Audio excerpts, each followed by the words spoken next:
Hello, my name is Alex, the author of Marv and the Mega Robot, and I'm here to answer some questions for you today.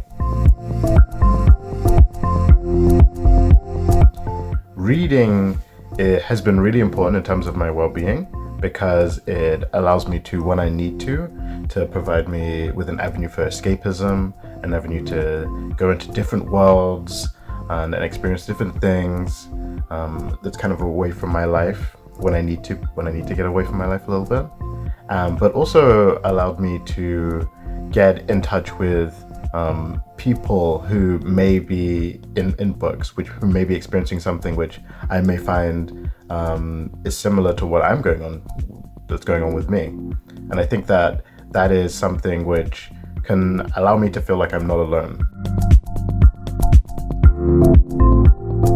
So for me, if I'm having a bad day, as I said, I kind of do like a little bit of escapism.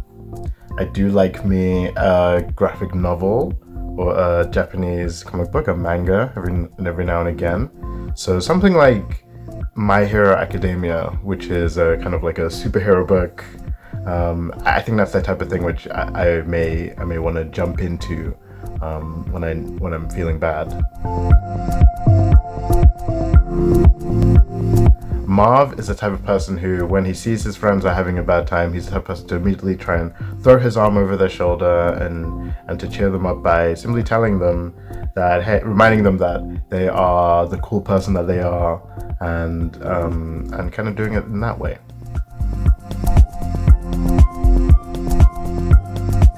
Actually, reading in this chair. This is a very nice chair. I like to sit back and read in it every now and again, especially when I have my cats around.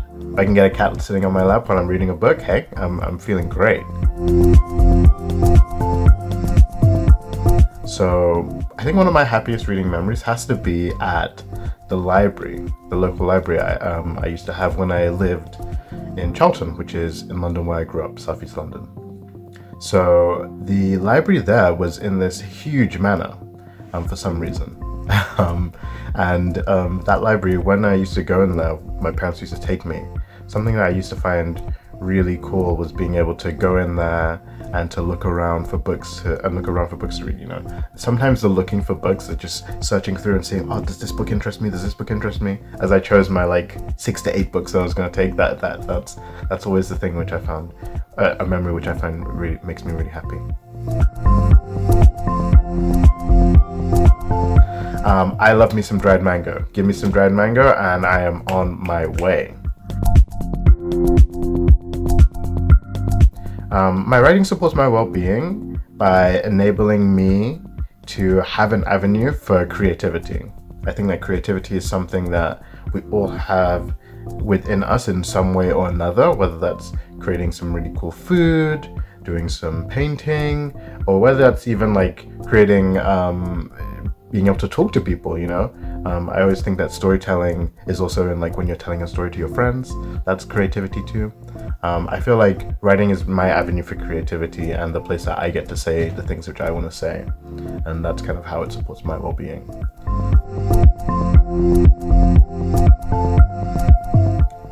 Every now and again I do try and write down my goals, things which I want to get done in a couple of years' time. I find that it's useful to have it there on paper so that it's somewhere I can go and manually look back at it if I need to. Pixel, the robot sidekick to Marv. Pixel is amazing. I love Pixel. Just a really cool robot who is always willing to help out and always willing to cheer you up. If I could have her as my friend, I would really enjoy that. As I said, I love me a graphic novel every now and again, so I want to recommend a graphic novel. I'm going to recommend Bone by Jeff Smith. It is a book that's almost people have described it as a mix between almost a Looney Tunes style aesthetic and kind of jokes with almost like a Lord of the Rings style fantasy epic. It is pretty long, but you can get the little volumes, the little books. And I think that's a really amazing, really fun read, and I would definitely recommend it to anyone. hopefully you, whoever's watching this, you get to do some reading and maybe even some writing for yourself sometime. I always think it's a really useful thing. Yeah, thanks.